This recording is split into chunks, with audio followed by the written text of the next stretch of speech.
కాపాడే డాక్టర్ల ప్రాణాలు కాపాడాలి, ప్రాణాలు కాపాడే డాక్టర్ల ప్రాణాలు కాపాడాలి. మహిళా డాక్టర్పై అత్యాచారాలు ఖండించండి, మహిళా డాక్టర్పై అత్యాచారాలు ఖండించండి.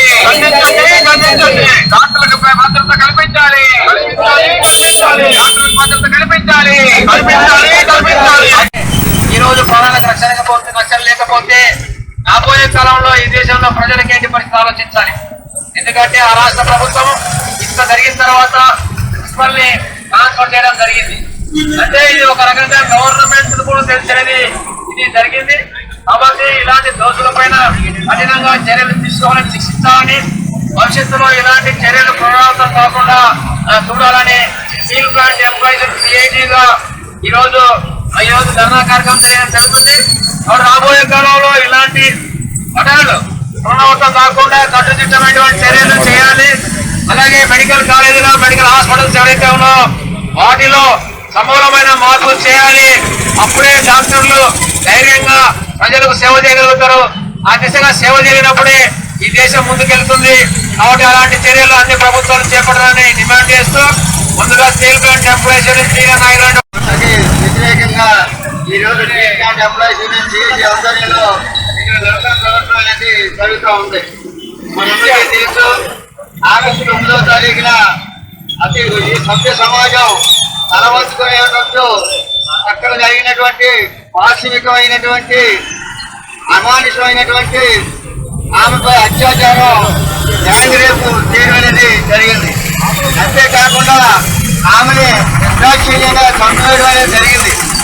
దీనందరికీ కూడా కొంత బ్యాకింగ్ అనేది ఉందని చెప్పి మనం అర్థం చేసుకోవాలి.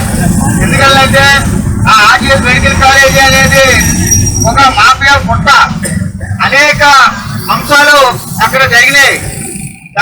దానికి ఆ రాష్ట్రంలో ఉన్నటువంటి ప్రభుత్వం అలాగే రాజకీయ నాయకులు, అనేక మంది రాజకీయ నాయకుల యొక్క హ్యాండ్ అనేది అందులో ఉన్నది మనం అర్థం చేసుకోవాలి.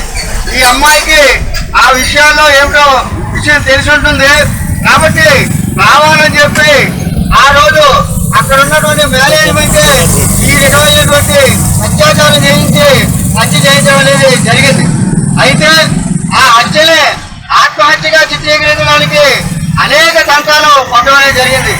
ఎందుకంటే ఆ యొక్క రేప్ చేసినటువంటి వాళ్ళు ఎమ్మెల్యే గారి కుమారుడు కూడా ఉన్నాడని చెప్పి మనకున్నటువంటి పాశవికంగా దాడులు చేస్తూ అత్యాచారాలు చేస్తూ చంపేస్తున్నటువంటి పరిస్థితి ఉంది.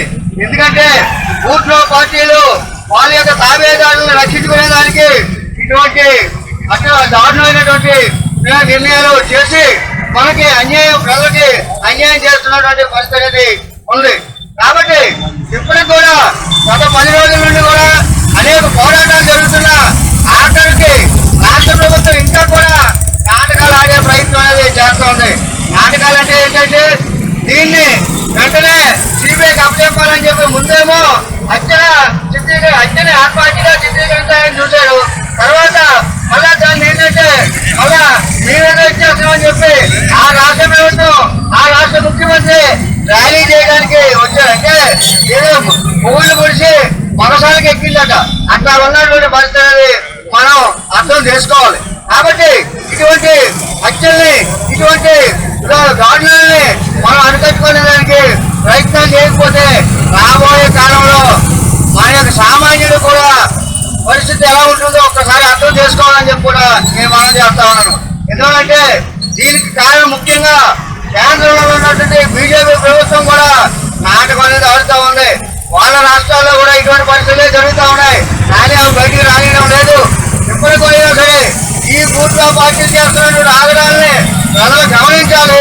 వాళ్ళు సరైనటువంటి బుద్ధి చెప్పేదానికి ఈ ఉదాహరణ మనం తీసుకుని ముందుకు వెళ్ళాలి. రాబోయే కాలంలో ఇటువంటి ఘటనలు జరిగితే ప్రజలంతా కూడా మామూలుగా మనం రోడ్డు మీదకి వచ్చి నిరసన తెలియజేసే ప్రయత్నాలు గట్టిగా చేస్తేనే కానీ మనకి రక్షణ అనేది ఉండదని చెప్పి చెబుతూ నేను సేవ తీసుకుంటున్నాను. Thank you. ఏదైతే దురాగతం జరిగిందో ఇది అత్యంత దారుణమైనటువంటి పరిస్థితి. ఇది మొదటిసారి కాదు, 86 మనందరికీ గుర్తుండే ఉంటుంది. కాబట్టి ఈ పాలకులు ఎవరైతే ఉన్నారో వీళ్ళు చేసినటువంటి దురాఘాతాలకి ఇది పరాకాష్ఠగా ఉండడం జరుగుతూ ఉంది. ఇంత జరుగుతున్నప్పటికీ కూడా ప్రభుత్వం సరైన చర్యలను తీసుకోవడం లేదు. వాళ్ళని శిక్షిస్తామని చెప్పి ధైర్యంగా చెప్పే పరిస్థితి ప్రభుత్వానికి లేదు.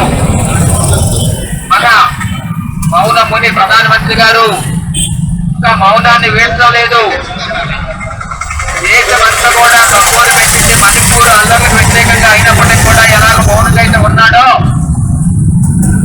ఈరోజు కలకత్తా దుర్ఘటనకు వ్యతిరేకంగా దేశమంతా అట్టుడికిపోతా ఉంటే ఆ మెడికల్ విద్యార్థికి న్యాయం చేయాలని, డాక్టర్లకు రక్షణ కల్పించాలని దేశమంతా ప్రజానీకం ధర్నాలు నిరసనలు చేస్తా ఉంటే కనీసం ఆ ఘటనని ఖండించి దీన్ని నేను చూస్తానని చెప్పి మాట్లాడినటువంటి ప్రధాని మనకు ఉండడం అనేది ఎంతో దౌర్భాగ్యం. నేను ఉన్నంత కాలం ఇలాంటి చాలా జరుగుతూనే ఉంటాయి. కాబట్టి ఏంటంటే ఈ యొక్క పాలకులు ఎవరైతే ఉన్నారో అక్కడ ఉన్నటువంటి స్టూడెంట్స్ అందరూ కూడా డాక్టర్కి న్యాయం చేయాలని చెప్పి డిమాండ్ చేస్తూ ప్రదర్శన చేస్తా ఉంటే కొంతమంది రౌడీ గ్యాంగులు పంపించి కాలేజీ మీద దాడి చేసి ఆచారాలను తారుమారు చేయడం కోసం చేసిన పరిస్థితి అంటే ఎంత ఘోరంగా ఉందో మనం అర్థం చేసుకోవచ్చు. వాళ్ళు ఒక పక్క కళాశాల తారుమారు చేస్తా ఉంటే కేసును సిబిఐకి అప్పచెప్పి పరిస్థితులను పరిష్కరించాల్సినటువంటి రాష్ట్ర ప్రభుత్వం మేమే చేస్తామని చెప్పేసి చెప్తా ఉంది. హైకోర్టు సుప్రీంకోర్టు జోక్యం చేసుకుని న్యాయం చేయాలి, ఆ డాక్టర్ని సస్పెండ్ చేయాలని డిమాండ్ చెప్పినప్పుడు కూడా వీళ్ళు కలిగే పరిస్థితులు లేకుండా పోయిందంటే వాటి వెనకాల వీళ్ళ యొక్క హస్తం మనకు అర్థమవుతూ ఉంది. న్యాయం చేయాల్సిన ముఖ్యమంత్రి ర్యాలీ చేస్తున్నారట. మమతా బెనర్జీ గారు ఒక మహిళా ముఖ్యమంత్రి అయ్యింది.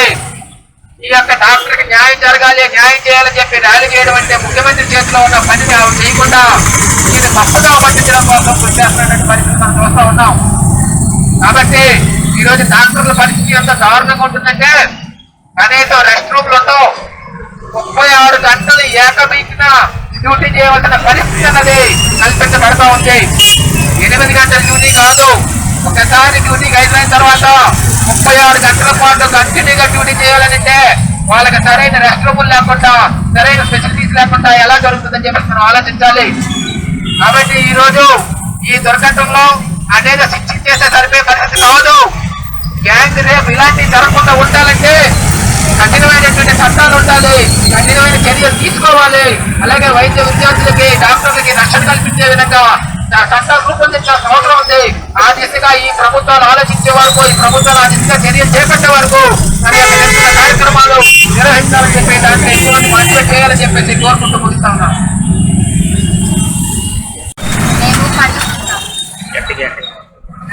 అందరికీ వైద్యం చేసి అందరికీ ఆరోగ్యాన్ని ఇచ్చే డాక్టర్లకి సేఫ్టీ ఏంటంటే ఇక మామూలు ప్రజానికానికి ఎక్కడో ఉంటుంది.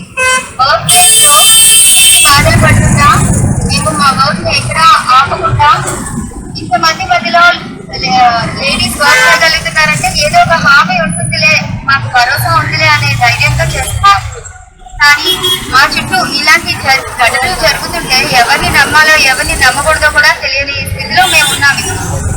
అలాంటిది గవర్నమెంట్ ఇలాంటిది ఏదైనా ఇన్సిడెంట్ జరిగినప్పుడు ఫాస్ట్ ట్రాక్ కోర్టు, ఆ కోర్టు, ఈ కోర్టు కాదండి, మాకు న్యాయమే జరగాలి. ఏ కోర్టు అయినా కూడా 2 రోజుల్లో జరిగిన వాళ్ళకి ఉరితీయడమో పబ్లిక్ గా ఏదో ఒకటి చేస్తేనే ఇంకొకరికి ఇలాంటివి జరిగితే మన కంట్రీలో ఇలాంటి నేరాలు ఘోరాలు చేసిన వాళ్ళకి ఇంత దారుణమైన స్థితి ఉంటుందా అని ఎవరైనా భయపడతారు. ఈ పెద్దవాళ్ళు చెప్పినట్టు మణిపూర్ ఘటనే కావచ్చు, ఏదైనా ఘటన కావచ్చు, అన్నిటిలోని అమాయకంగా బలైపోయింది ఆడవాళ్లే. వాళ్ళకి జరిగే ఒక సంఘటనని ఎవరు ఊహించినైనా ఊహించలేరు.